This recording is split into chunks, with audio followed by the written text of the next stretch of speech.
بسم الله الرحمن الرحيم. السلام عليكم ورحمة الله وبركاته.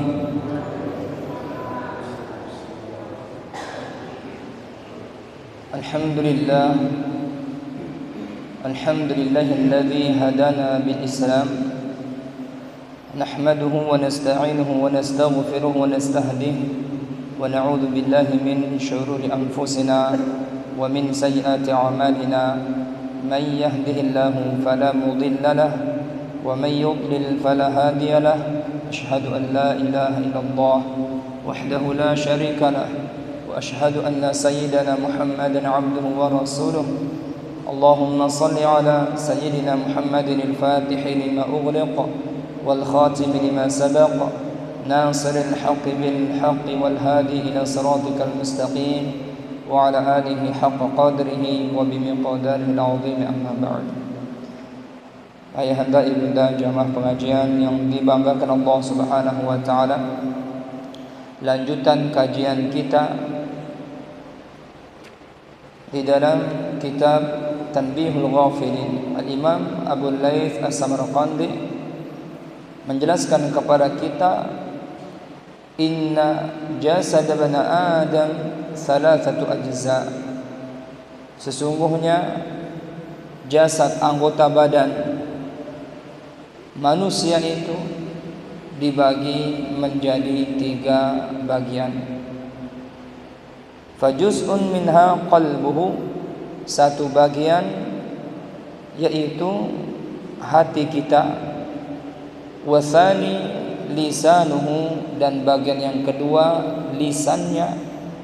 Wathalithu al-jawarih, dan yang ketiga anggota badan kita. Jadi jasad manusia itu dibagi dia menjadi 3 juzuk, 3 bagian yang harus kita jaga. Lalu bagaimana cara kita menjaga 3 dari bagian jasad kita ini? Wa qad akramallahu ta'ala kulla juz'in bi karamatin.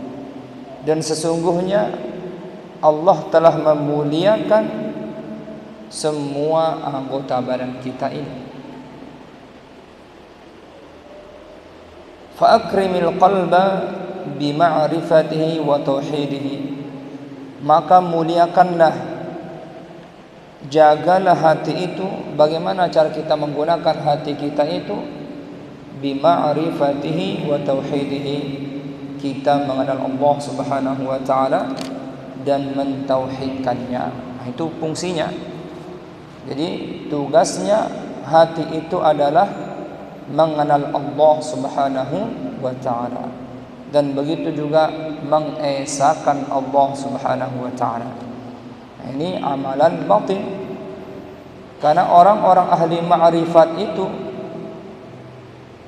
mereka melihat Allah Subhanahu wa taala bukan dengan mata kepalanya tuh kan, melainkan dengan basirah, yaitu dengan mata hati kita. Wa akrimil lisana bi syahadati an la ilaha illallah wa tilawati kitabih. Kemudian bagian yang kedua ada lisan kita. Hendaknya kita muliakan lisan kita itu dengan mengucapkan syahadat, yaitu asyhadu an la ilaha illallah wa asyhadu anna Muhammadar Rasulullah wa tilawati kitabih, dan begitu juga dengan kita memperbanyak membaca Al-Quran.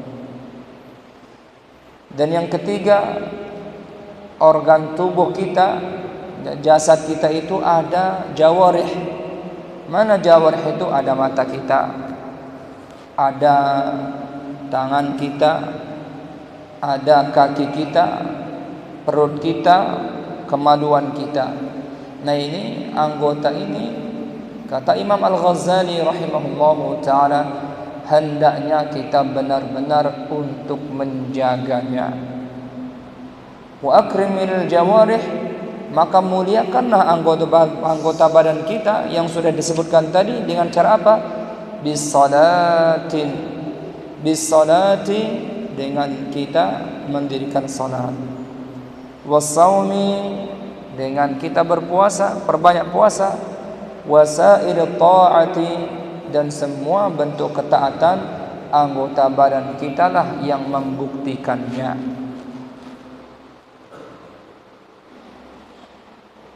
Thumma innahu yuridu min kulli juz'in wafa'un.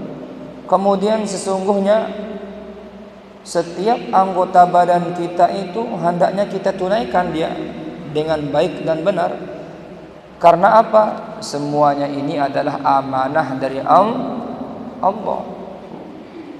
Jadi bagaimana cara kita menunaikannya? Fawafa'ul qalbi ay yuthabbita 'ala al-imani wa alla yahsud wa la yakhun wala yamkur. Maka tunaikanlah hati itu. Pertama, kita tetapkan ia, yaitu dengan keimanan. Kenapa kaitannya dengan keimanan? Karena al-imanu ma'nahu at-tasdiqu bil qalbi, kita membenarkan dengan hati kita.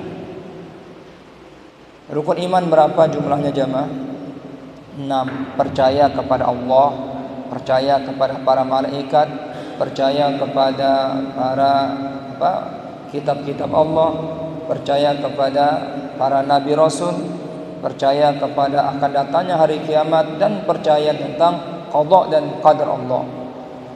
Nah, tentang rukun iman ini adalah amalan batiniyah.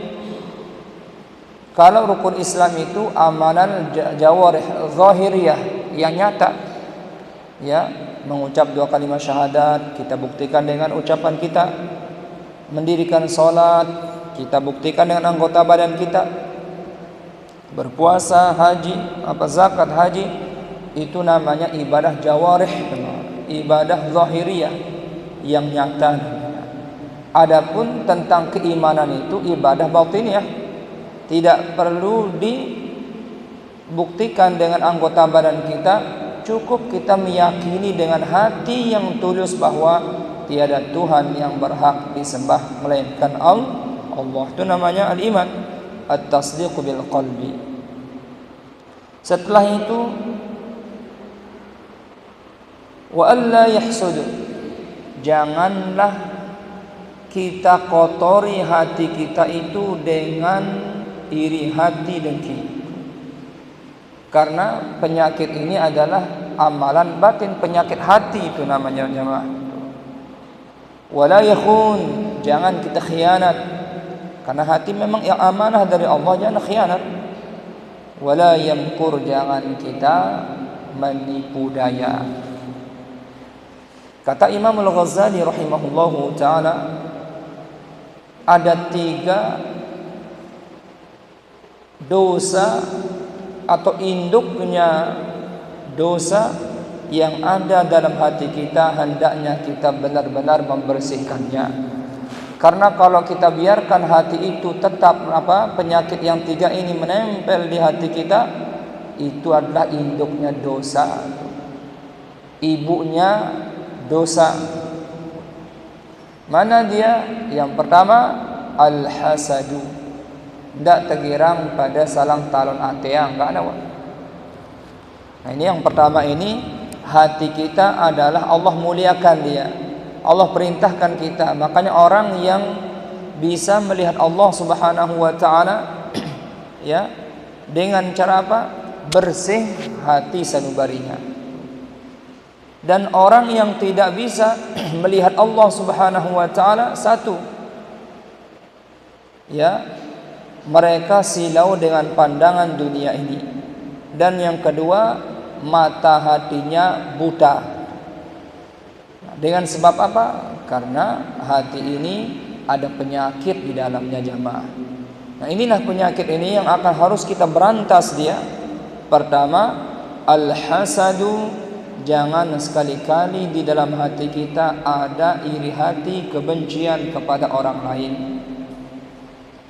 Kenapa demikian? Kalau kita iri hati, ya, Apalagi kita menjatuhkan saudara kita karena iri hati kita, menghancurkan bisnisnya, menghancurkan keluarganya karena iri hati. Ketahuilah, innal hasada ya'kulul hasanat, karena yang namanya iri hati itu memakan kebaikan, pahala habis tuh jamaah. Kama ta'kulun naru al-hataba, sebagaimana api memakan kayu. Jadi bagaimana cara kita menyingkirkan hasad ini? Pandai-pandailah bersyukur kepada Allah. Tetangga kita gajinya sebulan 1 juta, alhamdulillah udah. Kita gaji kita 300 per bulan. Allah Maha Adil apa tidak adil? Allah Maha Adil, karena setiap semua kita faddalallahu ba'dahum fir rizqi. Allah melipatkan rezeki di antara satu sama lain, ada yang diberi kelebihan, ada yang diberi kekurangan. Yang memiliki kelebihan memberikan kepada yang kekurangan, sehingga bersama-sama merasakan nikmat Allah. Jadi setiap kita itu jamaah yang dimuliakan Allah Subhanahu wa taala, apa yang Allah berikan kepada kita itu kebutuhan kita. Ya, makanya ada yang gajinya 10 juta, pengeluarannya banyak. Ada yang gajinya pas-pasan, ya memang pengeluarannya biasa-biasa saja. Ya. Yang 10 juta anaknya 6, sekolah di universitas, butuh biaya tambahan. Ya. Yang 100.000 gajinya sebulan belum nikah, ya wajarlah, apa yang ditanggung. Lalu dikasih 100.000, lalu kita marah sama yang 10 juta. Nah, yang menyebabkan ini bukan karena 10 jutanya, karena kita itu mengingkari nikmat Allah. Itu aja masalahnya. 2, kita tidak reda terhadap pemberian Allah, sehingga hasadlah timbul. Maka bagaimana caranya kita melakukan kecurangan-kecurangan? Oleh sebab itu, pandai-pandailah bersyukur kepada Allah. Sekarang hati ini, bagaimana kita mengenal Allah? Perbanyak zikir. Dengan kita memperbanyak zikir, insya Allah penyakit-penyakit yang ada dalam hati kita itu akan musnah semuanya. Hasad, tidak ada hasad. Kenapa? Karena hati kita selalu tenang, hati kita selalu senang dengan sebab kita mengenal Allah.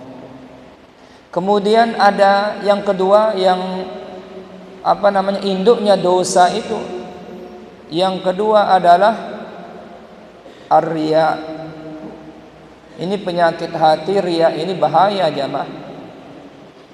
Kita datang ke masjid ini tujuannya apa? Saya mau datang ke masjid ini. Kenapa? Saya mau duduk di dekat teman saya karena mumpung sarung saya baru. Artinya apa? Datangnya ke masjid karena mau pamer bahwa sarungnya baru. Makanya hati-hati mana riya ini, kita menurut teliti jamaah. Kita datang ke masjid saja. Kenapa? Saya mau ke masjid, mumpung suaranya imam merdunya, suara imam itu merdu, senang saya. Tujuannya hanya karena imamnya ada. Kalau nggak ada imamnya, nggak jadi. Nah, makanya riya itu artinya kita melakukan ibadah bukan karena Allah. Jangan-jangan dalam kehidupan kita begini-begini terus keadaan kita, mungkin bisa saja kita banyak riya jamaah. Jadi riya hal ini hal sepele tapi membahayakan jamaah. Yang namanya riya itu adalah syirkun asghar, syirik kecil yang menyebabkan amalan kita tidak diterima oleh Allah. Mana ciri-cirinya orang riya? Bahwa nanti pada hari kiamat disebutkan dalam riwayat, ada orang yang ingin masuk surga dengan apa? Dengan jihadnya. Karena orang yang berjihad, ya Allah, masuk surga dia. Sebagaimana hadis Nabi. Baik, tapi Allah mencampakkan pahala jihadnya. Kenapa kau campakkan ya Allah? Kau berjihad di jalan aku bukan. Kamu berjihad agar kau dikatakan orang yang kuat tuh. Jadi perang, aku parang kuat. Kemudian disebut-sebut, kebal, kemudian pamer, ujub, riya, itu menyebabkan Allah menolak pahalanya. Kamu datang berjuang di jalan Allah bukan karena Allah, tapi engkau membanggakan kekuatanmu bahwa engkau yang paling aku dan aku, sehingga Allah marah. Kemudian yang satu pengen masuk surga karena sering membaca Al-Quran, ya, lantunan suaranya bagus, tapi dicampakkan oleh Allah Subhanahu wa taala. Apa sebab? Engkau membaca Al-Quran bukan karena aku, kata Allah, biar suaramu didengar bagus sehingga engkau membanggakan dirimu. Riya itu namanya. Ya. A'udzubillahi minasyaitonir rajim. Terus sana niatnya biar semua orang senang, semua orang bahwa ini saya paling bagus suara saya. Itu riya, itu hati-hati jamaah. Ya, itu bahaya riya itu. Allah mencampakkan amalan kita. Ada yang datang pengen masuk surga karena di dunia rajin sedekah. Ternyata Allah campakkan pahala sedekahnya. Kenapa? Engkau itu bersedekah biar orang mengatakan kau paling banyak uang, kau pemurah, kau begini begitu, bukan karena aku. Nah, ini jamaah, hati ini harus benar-benar kita jaga dari sifat-sifat riya. Bahkan kata Al-Imam Al-Qushairi, ya, dalam kitab Ar-Risalah Qushairiyah, kalau kita pergi ke masjid lalu ada ramai orang, biasanya kita itu sholat sunnah, tiba-tiba enggak jadi kita sholat sunnah, itu juga riya itu jamaah. Kenapa bilang riya? Baik, engkau enggak jadi sholat sunnah. Kenapa? Takut nanti orang menyangka saya baik amalannya. Berarti engkau meninggalkan sholat sunnah bukan karena Allah, karena takut sama orang yang melihat kita. Itu riya juga ya, Mbak. Jadi kalau kita biasa megang tasbih, udah mau tempat sepi atau rame, pegang aja tasbih. Apa kata orang, terserah, pokoknya kita bertasbih mensucikan Allah. Enggak jadi kita bertasbih. Kenapa? Karena takut kita nanti dikatain gini. Itu riya juga termasuk, kata Imam Qushairiyah. Jadi biasa-biasa saja. Kita mau sholat tempat orang ramai atau sepi, tetaplah inna salati wa nusuki wa mahyaya wa mamati lillah. Lalu bagaimana cara kita menghancurkan sifat riya itu? Ikhlas karena Allah Subhanahu wa taala, itu aja. Kemudian al-fakhr, at-takabbur, al-kibr. Ini amalan batin yang bahaya nih jamaah. Itu juga membinasakan amalan-amalan kita. Apa arti al-kibr? Sombong. Al-kibru batarul haqq wa ghamtun nas. Kata Nabi, yang disebut orang sombong itu, satu, menolak kebenaran. Diperingati, dinasehati dalam agama, ditolak dia. Aduh, berukme tamat SMP wahajar me aku deh. Aku mas bagian terus. Saya ini udah doktor ini. Jadi makanya kalau kita dinasihati, unzur ma qala wa la tanzur man qala. Kalau kita salah, lalu ada anak kecil atau orang lain nasihati kita, ngingetin kita, jangan lihat orangnya, lihat ucapannya gitu. Mau anak kecil atau mau anak baru masih SD, tapi dia ngingetin kita dalam kebaikan, dengar ucapannya, jangan lihat anak itu. Nah, itu caranya. Kemudian makna al-kibr, sombong, itu menghancurkan amalan itu dengan sebab hati kita lagi sakit, yaitu wa ghamtun nas, dia melecehkan orang lain. Nah, sifat inilah yang diamalkan oleh iblis yang menyebabkan Allah melaknatnya. Makanya tidak akan masuk orang ke dalam surga yang mana di dalam hatinya mithqal dzarrah, ya, sebesar biji zarrah ada dalam hatinya kesombongan, jangan harap dia mencium bau surga, ya. Tidak akan masuk surga orang yang sombong. Jadi mana sombong itu bukan arti rumahnya besar dia ada sombong, kendaraannya bagus sombong, bukan itu. Jadi mana sombong itu, satu, kita menolak kebenaran, kedua melecehkan manusia. Satu, iblis itu dia menolak kebenaran. Allah perintahkan untuk menghormati Nabi Adam, sujud kepada Nabi Adam, malaikat sujud. Iblis mau enggak? Enggak mau dia. Kenapa? Dia tolak. Bahkan itu suatu kebenaran yang Allah perintahkan, enggak mungkin Allah memerintahkan sesuatu yang salah. Tapi iblis menolaknya, enggak mau saya. Setelah itu Nabi Adam iblis melecehkan Nabi Adam. Ana khairun minhu, aku ini lebih baik daripada dia. Tuh angka itu termasuk sombong, bahaya jamaah ya. Itu ciri-ciri sombong, tidak mau dinasehati, dikasih masukan enggak mau, dia menolak, kemudian dilecehkan kita, itu mana sombong. Bagaimana cara kita untuk menghancurkan sombong ini? At-tawadhu, kita merendahkan diri, tidak mengatakan saya paling baik sama dia, tidak. Ya, kita harus memahami semua kita memiliki kekurangan dan kelebihan. Bisa dipahami jamaah? Nah, jadi hati ini adalah amanah dari Allah. Allah sudah memuliakannya, maka mari kita jaga hati ini. Nah, agar menghancurkan itu sifat-sifat yang tiga itu, perbanyak zikir, mengenal Allah Subhanahu wa ta'ala. Jadi hati ini jamaah, jangan sampai kita melalaikannya.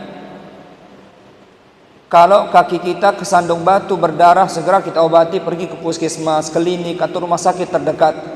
Ya, pipi kita tergores paku, langsung kita segera kalau ada uang operasi. Malu kita.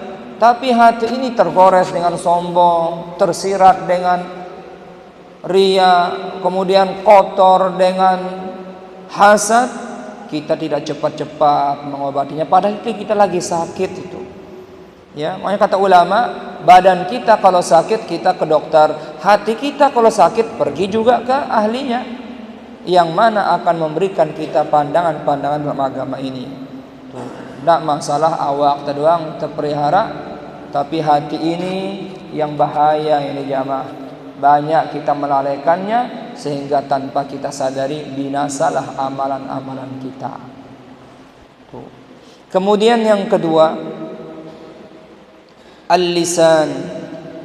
Kenapa lisan disebut di sini? Ya. Kenapa tidak tangan? Kenapa tidak kaki? Ya. Lisan ini dikhususkan, dia bagian daripada anggota badan kita, amanah dari Allah yang harus kita jaga. Kenapa? Dalam riwayat Al-Imam At-Tabrani, Rasulullah SAW bersabda, aktsarul khataya bani Adam fi lisanihi.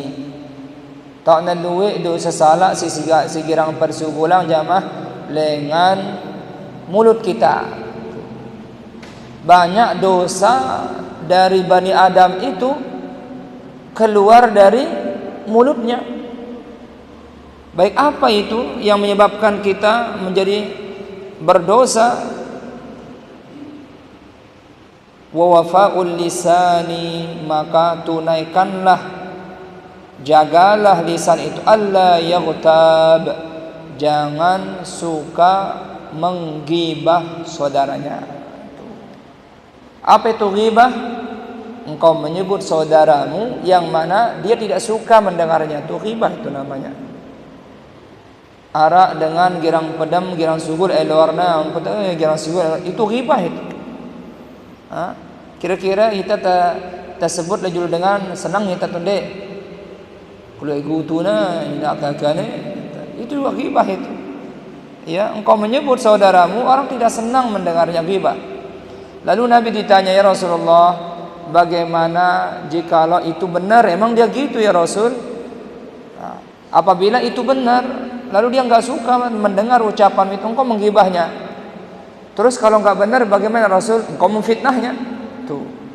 Benarnya saja kita salah, salahnya saja tambah salah. Tuh. Ghibah namanya jamaah tuh. Jadi Siapa punya amalan? Kaki kita apa perut kita itu? Mulut kita yang keluar. Makanya salamatul insan fi hifdzil lisan. Selamatnya manusia itu karena dia menjaga lisannya. Ya. Makanya ada ulama menjelaskan tentang kitabnya berjudul Bahaya Lisan. Nah, ini salah satunya itu. Ya, ghibah. Guna apa lagi? Wala yakdzib, jangan suka berdusta. Berbohong termasuk amalan mulut kita. Wala yatakallama bima la ya'nihi, jangan ia berbicara sesuatu yang tidak bermanfaat. Itu jaga itu jamaah. Ya, kenapa? Kata Amirul Mukminin Umar bin Khattab radhiyallahu taala anhu, "Man kathura kalamuhu kathura khata'uhu." Barang siapa yang banyak bicaranya, banyak salahnya. Artinya bicara yang tidak bermanfaat. Kita sering kadang-kadang hahaha hihi sampai larut malam kita menghabiskan ucapan kita sesuatu yang tidak manfaat. Itu saja yang sudah tidak manfaat saja rugi kita banyak salah kita. Jamaah, ini adalah lisan, ini bagian daripada jasad kita yang mana benar-benar kita perhatikan. Karena ini amanah dari Allah Subhanahu wa taala. Ya, lisan ini kata Nabi, barang siapa yang mau masuk surga, maka hendaknya dia menjaga dua ini. Satu, ya, sesuatu yang ada antara gigi gerahamnya, lisannya. Kemudian antara dua pahanya, kemaluannya. Kalau kita bisa menjaga ini, dakhalul jannah insyaallah. Ya, ini bahaya lisan jamaah. Bahaya lisan itu yang mana dengan kita menggibah orang saja pahala kita kembali kepada dia. Karena nanti pada hari kiamat, ya, jadi kita itu jangan hanya terfokus kita sujud aja, terfokus ibadah saja di masjid, ya, kemudian pergi mengaji. Boleh, itu caranya kita menjaga hubungan kita kepada Allah dan cara kita sayang sama diri kita sendiri agar tidak masuk neraka. Tapi sayangnya tidak benar cara mereka bermasyarakat, tidak baik hubungannya sama saudaranya.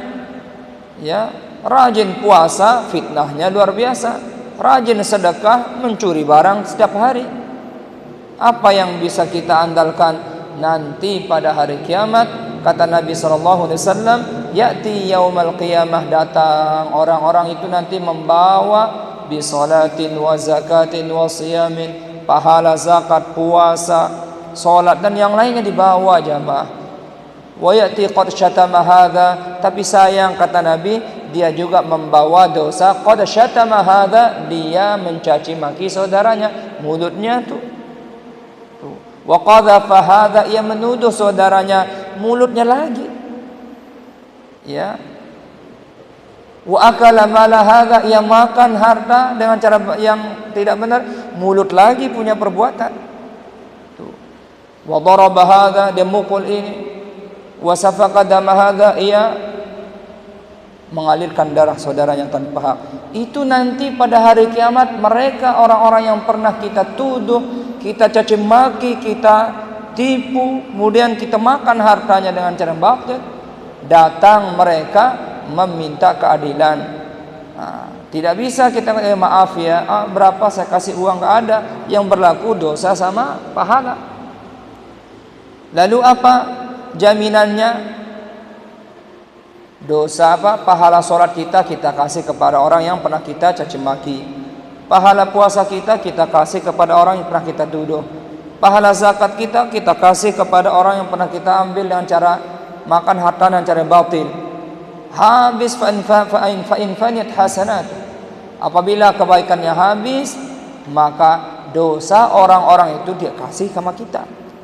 Rugi apa tidak jamaah? Rugi. Makanya hati-hati. Ya, Allah Subhanahu wa taala ya memerintahkan kita dengan berkata-kata yang lemah lembut. Ciri-ciri orang bertakwa begitu dia. Ya ayyuhalladzina amanu taqullaha wa qulu qawlan sadida wahai orang beriman, bertakwalah kepada Allah, ucapkanlah kata-kata yang lemah lembut. Coba jamaah, kata ucapan lemah lembut kepada saudara kita senang apa tidak? Ucapan yang lemah lembut kepada saudara kita dengan senyuman yang manis menyejukkan, menenteramkan hati saudara kita. Itu ibadah itu. Bahkan senyummu di depan wajah saudaramu sedekah jamaah.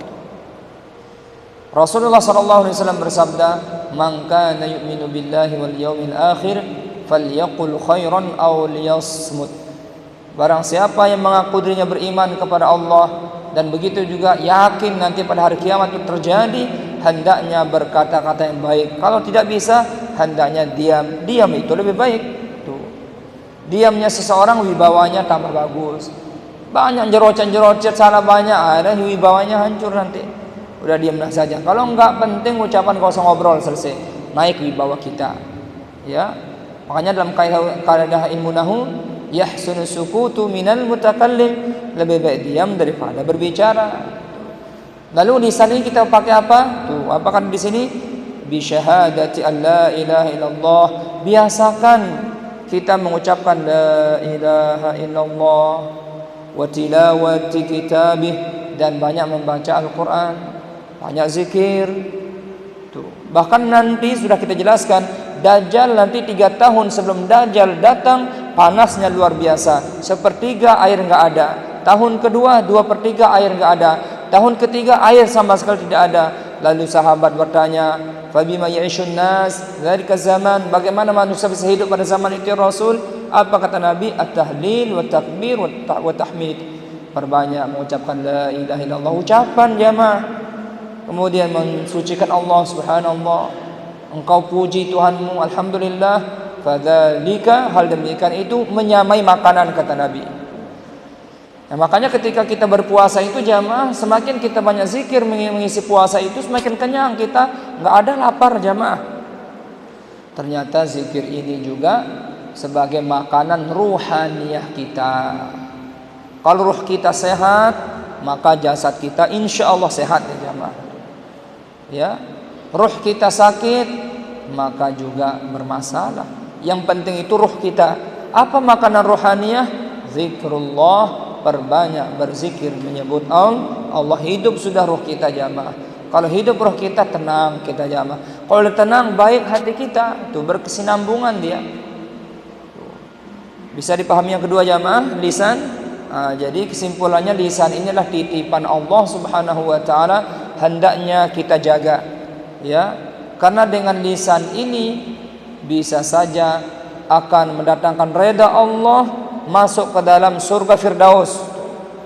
Makanya calon penghuni surga Firdaus itu adalah walladzina hum 'anil lagwi mu'ridun, orang yang menjaga tutur katanya dari perkataan-perkataan yang tidak bermanfaat, 'anil kalamil batil, kalam ucapan-ucapan yang batil. Itu simpel jamaah. Lalu nanti pada hari kiamat juga lisan kita akan bersaksi. Allah sebutkan dalam surat Yasin, al-yawma nakhtimu ala afwahihim. Nanti mulut kita terkunci, nggak bisa kita. Lalu nanti mulut ini disuruh membaca amalan kita. Allah sebutkan dalam surat Al-Isra, iqra kitabak kafa binafsika al-yawma 'alaika hasiba. Baca catatan amalanmu waktu di dunia, cukuplah pada hari ini sebagai hisabmu sekarang tuh. Jadi mulut ini ternyata bagian dari juz'u amanah, banyak fungsinya. Bisa saja dengan sebab mulut kita mendatangkan ridha Allah, masuk dalam surga. Bisa saja dengan mulut kita ini akan menghancurkan amalan-amalan kita dan masuk ke dalam neraka. Apabila kita ingin berbicara, berbicaralah yang baik-baik. Kalau tidak bisa bicara yang baik-baik, udah diam itu lebih baik. Yang terakhir jamaah, bagian daripada jasad kita yaitu al-jawarih. Nah, ini al-jawarih ini adalah anggota badan kita, tangan kita, telinga kita, perut kita, kemaluan kita, kaki kita. Ini kita jaga, ya.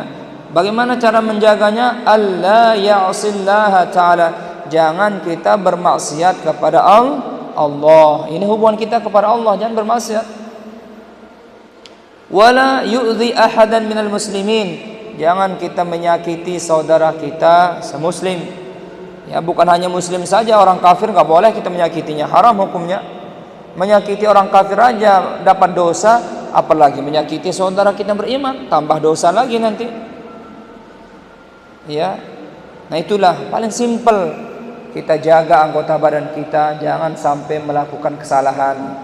Jangan sampai mendatangkan mudarat kepada diri sendiri, apalagi memudaratkan kepada orang lain. Lalu bagaimana cara kita menjaga anggota badan kita?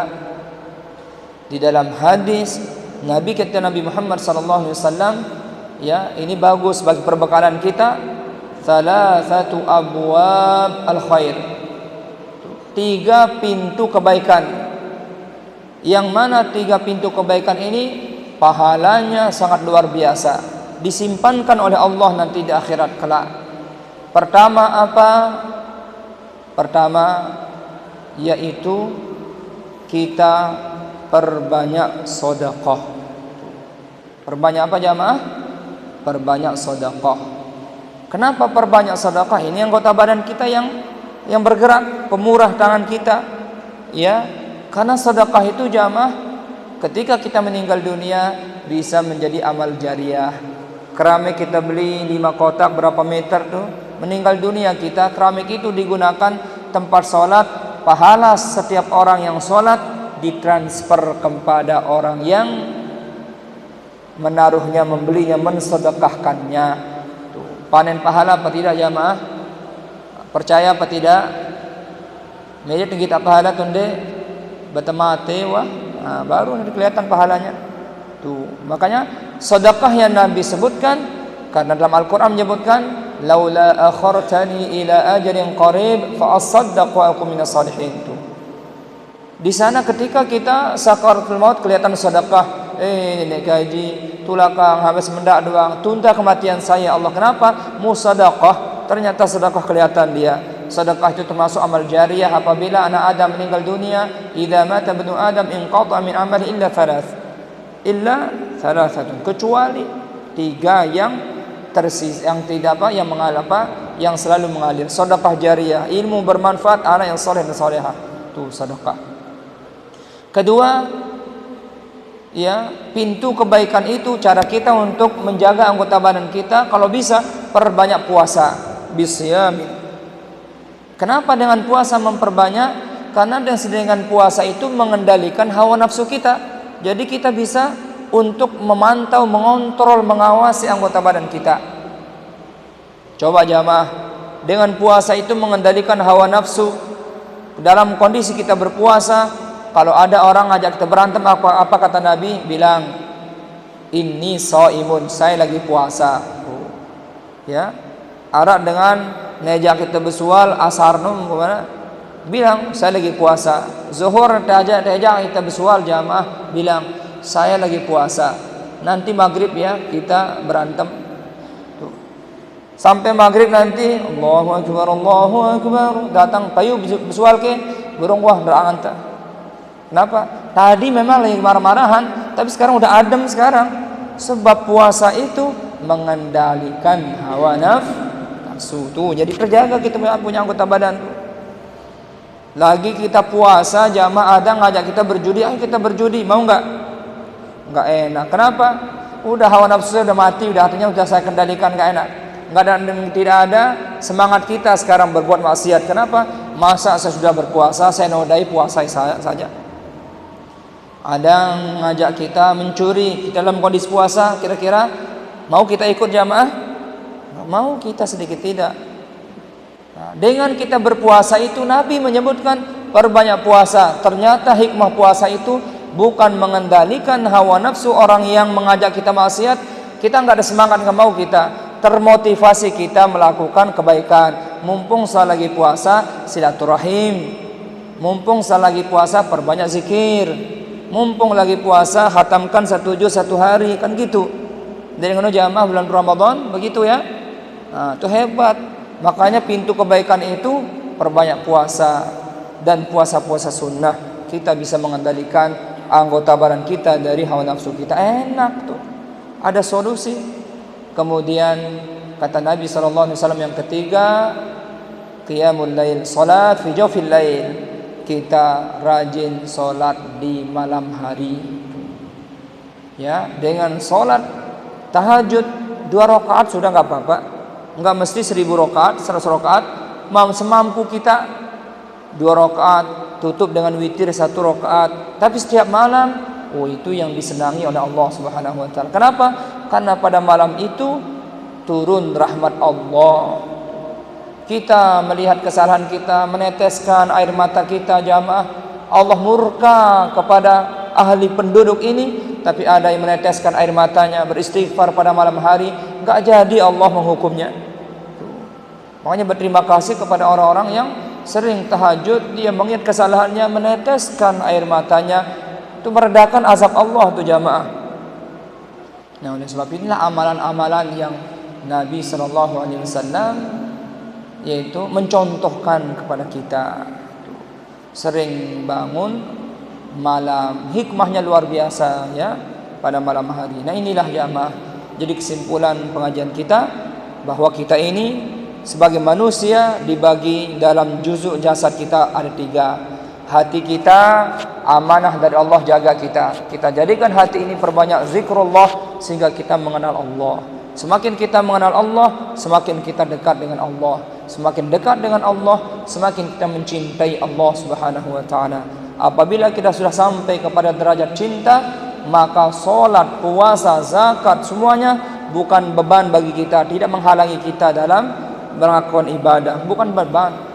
Masih keberatan sembahyang, ditanyakan cinta kita kepada Allah kalau begitu. Kemudian lisan kita, hati-hati. Lisan ini dia tidak punya tulang jamaah, yang gelatong-gelatong doang. Sila dapat dijaga ya dengan ucapan yang baik, kata-kata yang mendatangkan hikmah, kata-kata yang menyejukkan, bukan menyakiti perasaan saudara kita. Ya beda jamaah. Makanya ucapan yang baik itu menumbuhkan sesuatu yang baik, ucapan yang jahat itu menumbuhkan suatu jahat. Artinya efeknya itu akan begitu dia jamaah. Kemudian anggota badan kita, ya cukuplah kalau bisa kita perbanyak puasa, puasa sunnah. Kalau bisa kita sedekah, perbanyak sedekah. Kalau bisa kita sholat qiyamul lail, perbanyak sholat. Karena insyaallah ini adalah pintu kebaikan yang akan bisa kita jadikan sebagai tabungan kita nanti pada hari kiamat. Mudah-mudahan apa yang disampaikan oleh Al-Imam Abu Laith As-Samarqandi kepada kita bisa kita amalkan, kemudian kita ajak saudara kita, mudah-mudahan kita selamat di dunia, selamat di akhirat. Mungkin ada bahasa kata-kata tiang yang salah atau keliru, mohon maaf nggih jamaah nggih. Dengan tiang sendiri sebagai manusia yang banyak kesalahan, butuh bimbingan. Enak kena aja bahasa tiang dengan disini Allah Subhanahu wa taala. Mudah-mudahan Allah senantiasa memberikan kita hidayah serta taufik inayahnya. Wabillahi taufiq wal hidayah. Subhanakallahumma wa bihamdika wa ana asyhadu an la ilaha illa anta astaghfiruka wa atubu ilaik. Wassalamu alaikum warahmatullahi wabarakatuh.